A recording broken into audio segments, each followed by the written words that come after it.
രഹസ്യം കേട്ടപ്പോ ഉസ്മാന് തങ്ങൾ പൊട്ടിക്കരയുകയാ. സ്വഹാബത്തെ, അധികാര കസേരയിൽ ഇരിക്കാനുള്ള മോഹം കൊണ്ടല്ല, ആരൊക്കെ തട്ടിപ്പറിക്കാമെന്നാൽ ഈ അധികാരം വിട്ടുകൊടുക്കരുതെന്ന് മുത്തുനബി എന്നോട് പറഞ്ഞിട്ടുണ്ട്. സ്വഹാബികൾ പറഞ്ഞു, സ്വഹാബികൾ അവിടെ നിന്ന് പറയുന്നു, ഉസ്മാന് തങ്ങളെ, എങ്കിലും ഞങ്ങൾക്ക് അനുവാദം താ, ഇവന്മാരെ മുഴുവനും ഇവിടെ നിന്ന് തല്ലിയോടിക്കാ. അങ്ങയുടെ വീട് വളർന്നിരിക്കുന്ന ഈ ശത്രുക്കളെ മുഴുവനും ഞങ്ങളെ തകർക്കാൻ തങ്ങളെ ഒന്നധികാരം തരുമോ, ഒന്നനുവാദം തരുമോ?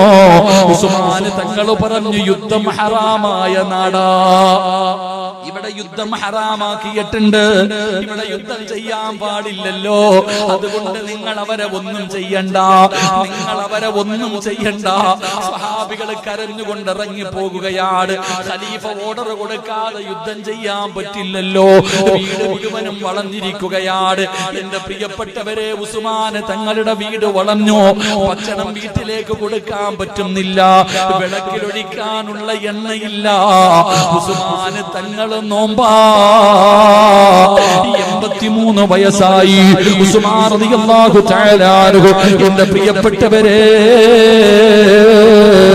ഉസ്മാൻ റളിയല്ലാഹു തആല അൻഹു പടച്ച റബ്ബേ 82 വയസ്സുള്ള വൃദ്ധനാ. വീട് വളർന്നിരിക്കുന്നത് മുസ്ലിമീങ്ങൾ തന്നെയാണ്. ഇത് നമുക്കൊരു പാഠവാ, ഇത് നമുക്കൊരു പാഠവാ. പരസ്പരം കടന്ന് തമ്മിലടിക്കുന്ന മുസ്ലിമേ, ഉസ്മാൻ റളിയല്ലാഹു തആല അൻഹുവിന്റെ വീട് വളർന്നിരിക്കുന്നത് മുസ്ലിമീങ്ങളുമുണ്ട്, മുനാഫിക്കീങ്ങളുമുണ്ട്.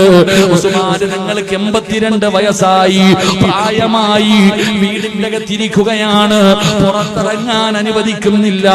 ഉസ്മാൻ തങ്ങൾ നോമ്പുകാരനാണ്. പടച്ചവരെ, ഒരു ദിവസം പട്ടിണി നോമ്പ് പിടിച്ചു, പിറ്റേ ദിവസം നോമ്പ് തുറക്കാൻ സമയമായി, കുടിക്കാൻ പച്ചവെള്ളം പോലും ഉസ്മാൻ തങ്ങളുടെ വീടിന്റെ അകത്തില്ല, നോമ്പ് മുറിക്കാനൊന്നുമില്ല. അന്ന് രാത്രി മുഴുവനും പട്ടിണിയിരുന്നു. പിറ്റേ ദിവസവും രാവിലെ നോമ്പ് പിടിക്കാനും ഭക്ഷണമില്ല, കുടിക്കാൻ വെള്ളമില്ല. പടച്ചവനെ, വല്ലാത്ത പ്രയാസമാ.